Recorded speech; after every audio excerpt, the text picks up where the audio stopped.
আসসালামু আলাইকুম ভিউয়ার্স। আজকে কোনো ভিসা বা D1 বা কোনো ধরনের পর্তুগালের ভিসা নিয়ে আলোচনা করব না। আজকে আপনাদের সাথে আমি এমন একটা বিষয় নিয়ে আলোচনা করব যেটা শুধুমাত্র ইউরোপ প্রবাসী না, মনে হয় আমাদের বাংলাদেশ বা আপনার যত প্রবাসী আছে সবার ভিডিওটা দেখা উচিত।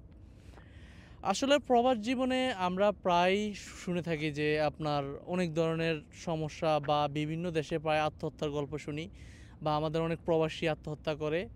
এই বিষয় নিয়ে অনেক সমস্যা বা অনেকে অনেক রকম কমেন্ট করেন বা অনেকে অনেক রকম প্রবলেমের কারণে বা অনেকে বলেন যে হ্যাঁ প্রবাসীরা অনেক কষ্টে থাকে, ফ্যামিলিগত চাপ বা এই জন্য করে। আসলে কিছুদিন আগে আপনার আমাদের পর্তুগালের লিসবনেই একজন বাংলাদেশি ভাই মেট্রোর সামনে আত্মহত্যা করে।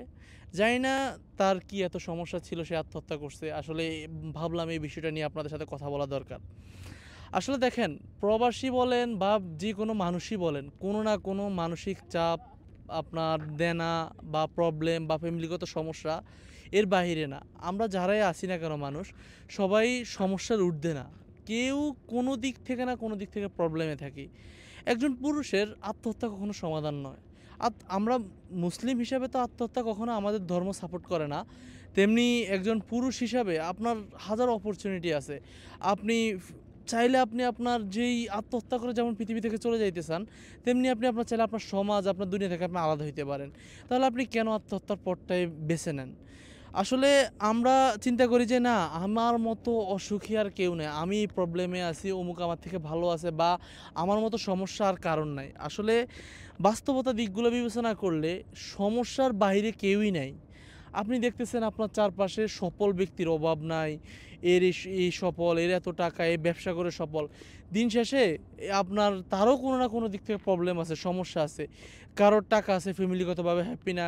কারোর টাকা নাই, হয়তো সে ফ্যামিলি নিয়ে খুশি। তারপর প্রবাস জীবনে দেনা, হতাশা, ইউরোপে কার্ড নেওয়ার প্রবলেম, বছরের পর বছর ট্যাক্স চালায় কার্ড পায় না, সব হাজারো সমস্যা। কিন্তু আত্মহত্যা তো কখনো সমাধান নয়। আপনি দেখেন, এই পৃথিবীতে আপনি কতদিন বাঁচবেন সেটা কেউই জানে না।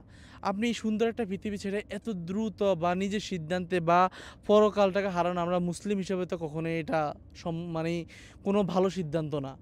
আমি মনে করি যে প্রবাসীরাই কোনো না কোনো প্রবলেমে থাকেন, আপনারা আপনাদের জায়গা থেকে আপনাদের ধর্ম যে মুসলিম, অবশ্যই আল্লাহর কাছে প্রার্থনা করতে পারেন বা সবাই মানসিকভাবে প্রস্তুতি নিতে পারেন যে হ্যাঁ, আমি এখান থেকে কীভাবে ঘুরে দাঁড়াবো, আমার পরবর্তী স্টেপ কী। আত্মহত্যা কখনোই সমাধান না। আপনি মনে করেন যে হ্যাঁ, আপনি আত্মহত্যা করছেন, আপনি চলে যাচ্ছেন আর আপনার এই সমস্যার সমাধান শেষ বা আপনার আর এগুলো পোহাইতে হবে না। দেখা গেছে আপনি যে ফ্যামিলির জন্য আত্মহত্যা করছেন, যে ফ্যামিলি গতকালকেও আপনাকে সব কিছু নিয়ে প্যারা দিছে, আজকে সেই ফ্যামিলিও আপনারা চলতে পারবে। এটা খুবই সিম্পল। আপনি যদি নাই বা আপনার পৃথিবীতে নাই, আপনার যে মূল্য, ওই আপনি চলে যাওয়ার পরের দিন আর এই মূল্য থাকবে, আপনার শেষ। আপনার তখন আপনাকে ছাড়াই ওরা চলবে, যেই কোনো মূল্য হোক চলবে।